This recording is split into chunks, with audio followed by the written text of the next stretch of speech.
Bueno, esta es la clase de presupuestos totales.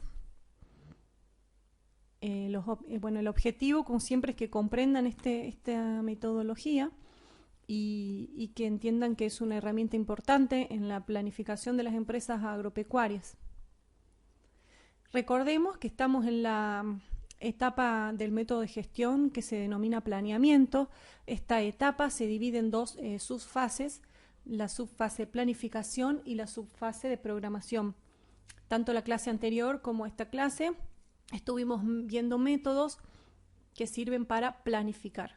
Planificar es determinar o formular objetivos y metas y cómo lograrlos, ¿sí? O sea, el resultado de la planificación es un plan.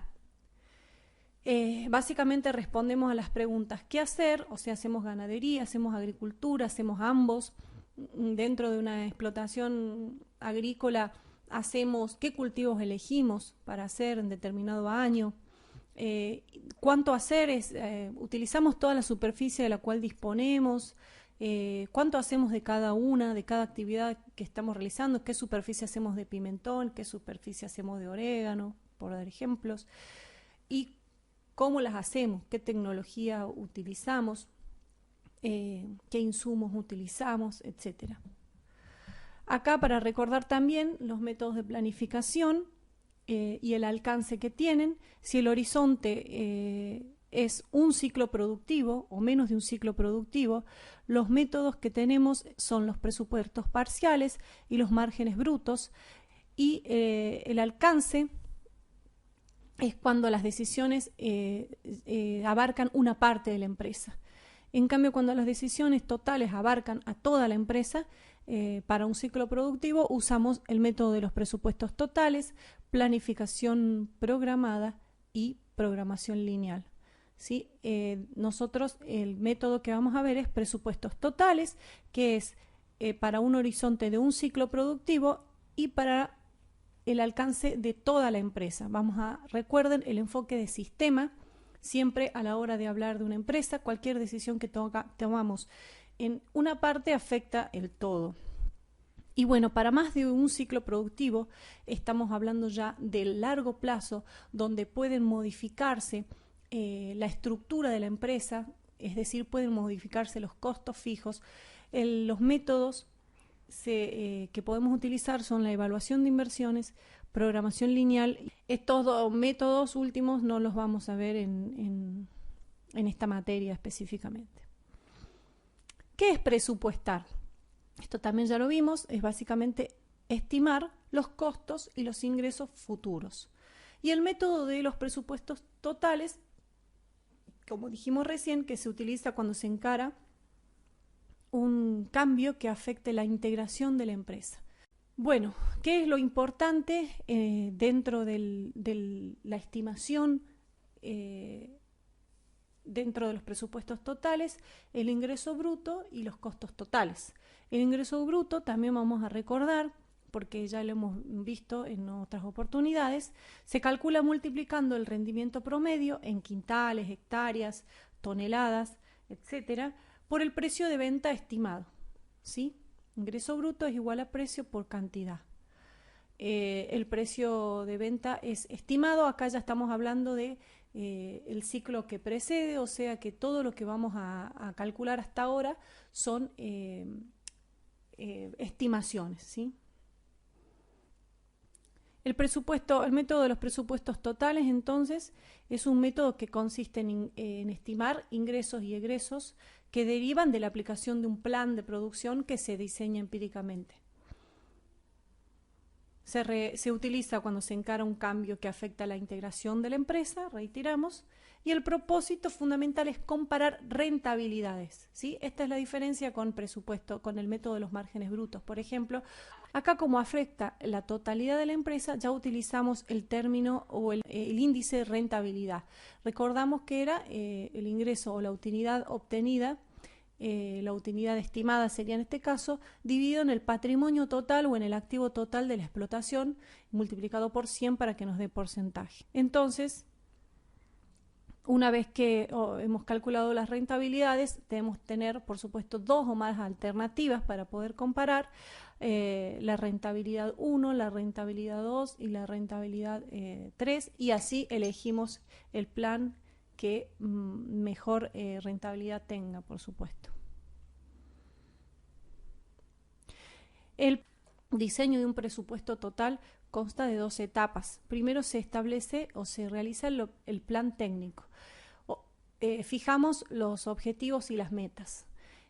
Ustedes vienen de una etapa de diagnóstico. Si recuerdan, ahí identificábamos el problema y luego, en base a ese problema, vamos a plantearnos nuestros objetivos. Si hemos identificado que hay una baja producción, también se supone que hemos identificado las causas, nuestro plan tiene que basarse básicamente en la mejora de eso. Entonces, vamos a mejorar la producción como un objetivo general y vamos a establecer metas específicas para mejorar esa producción. Si las causas fueron que hubo un déficit por ejemplo, si estamos en Santa María, por dar un ejemplo, demasiados nematodes en el suelo, los nematodes son una plaga muy difícil de controlar, entonces debemos buscar la manera de mejorar el rendimiento a través de algún tipo de manejo del suelo con los nematodes, ¿sí? En eso se va a basar nuestro plan. Nosotros para ello debemos determinar varias alternativas de producción, como dice acá. ¿Qué podemos hacer? Volvemos a hacer pimentón ese año, lo reemplazamos por otro cultivo. ¿Por qué cultivo? Aplicamos un tratamiento al suelo para los nematodes, utilizamos algún producto agroecológico. Todas esas decisiones son alternativas de producción que debemos evaluar. Luego se determina las restricciones que tenemos y nuestros recursos disponibles. Para eso tenemos el inventario que hemos realizado en la etapa de registros, nutrido en la etapa de análisis, y nos fijamos ahí con qué recursos contamos, ¿sí? Tanto de nuestro capital fijo, el capital y el capital circulante, para poder trabajar. Y luego una vez que se establece en base a las restricciones, las alternativas de producción, debemos hacer un inventario futuro, o sea, algunas partidas se van a mejorar. Vamos a sacar un poco de una partida para poder agregar en la otra partida, entonces tenemos que diseñar un nuevo inventario. Luego se hace la evaluación económica, donde se estiman los ingresos y los costos, se calcula el ingreso neto y luego la rentabilidad del plan. Y por último comparamos los resultados y elegimos. Entonces, ¿qué son las restricciones que estábamos hablando en la filmina anterior, en la diapositiva anterior? O sea, el tipo y calidad de recursos disponibles van a determinar las alternativas de producción, o sea, los factores internos, ¿sí? Recuerdan en el FODA. De acuerdo a los recursos que nosotros contemos, son las alternativas que nosotros vamos a poder plantear. Y siempre recordemos, los recursos son limitantes, por eso existe la planificación y por eso existe la organización y administración de las empresas. Puede haber restricciones técnicas como la disponibilidad de mano de obra, puede ser que tengamos mano de obra pero que no sea capacitada, puede ser que no contemos con mano de obra o que el pico de demanda de mano de obra no coincida con con el pico de oferta de mano de obra. La rotación de los cultivos, eso es una restricción que hay que tener en cuenta para no afectar el deterioro del suelo, y el parque de maquinaria con el cual contamos, o sea, son algunos ejemplos. Y luego están las restricciones económicas dentro de los factores internos de la explotación. El grado de aversión al riesgo, o sea, el productor muchas veces no quiere arriesgarse a hacer un cambio, si eso hay que tenerlo en cuenta. ¿Cuál es el precio que se paga al productor por los productos que vamos a realizar? ¿Y qué poder de comercialización tienen? O sea, los productores realmente deciden el precio de venta, lo fijan ellos, lo fijan los clientes, con cuánto capital contamos. Bueno, y por último están las restricciones externas. Recuerden los factores exógenos. Son factores que nosotros no podemos manejar, pero hay que tenerlos en cuenta a la hora de planificar, como la topografía, el clima, la situación económica, etcétera. Entonces las alternativas de producción se analizan de acuerdo a la disponibilidad de tierra, mano de obra, capital y a la disponibilidad administrativa. Entonces pasamos a la estimación de los costos. Se realiza en base a los insumos que se utilizan en cada actividad. También deben incluirse los costos fijos de toda la explotación y por supuesto los intereses.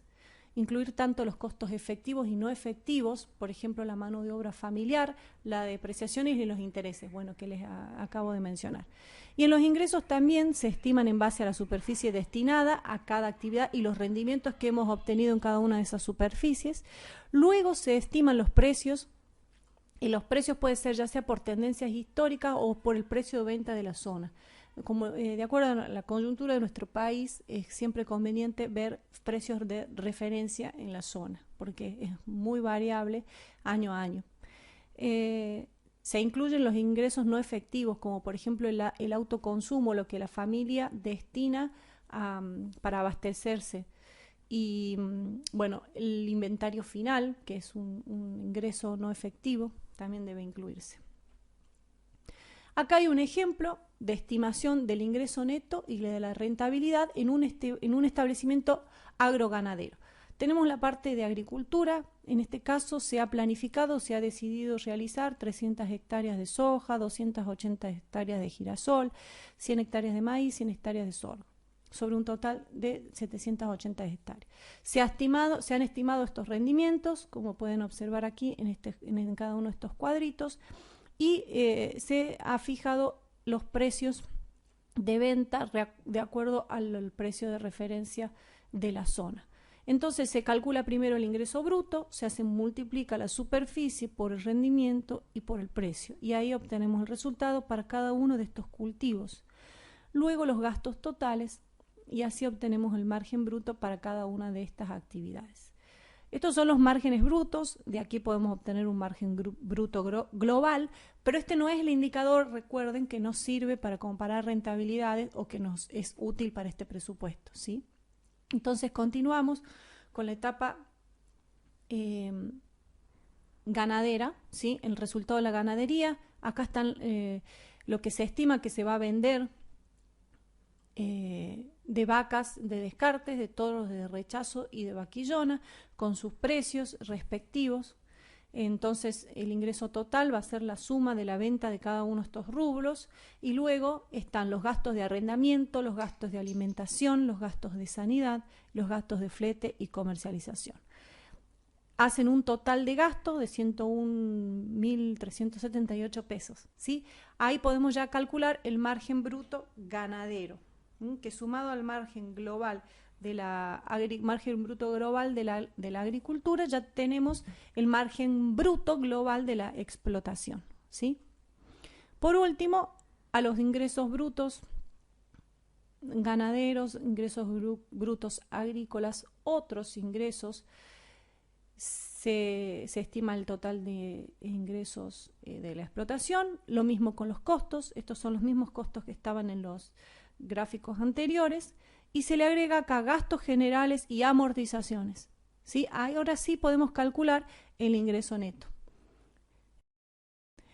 Calculamos un patrimonio neto de 3 millones de pesos, puede ser el patrimonio neto o el activo total, eso es un criterio más contable, pero se puede utilizar cualquiera de los dos indicadores.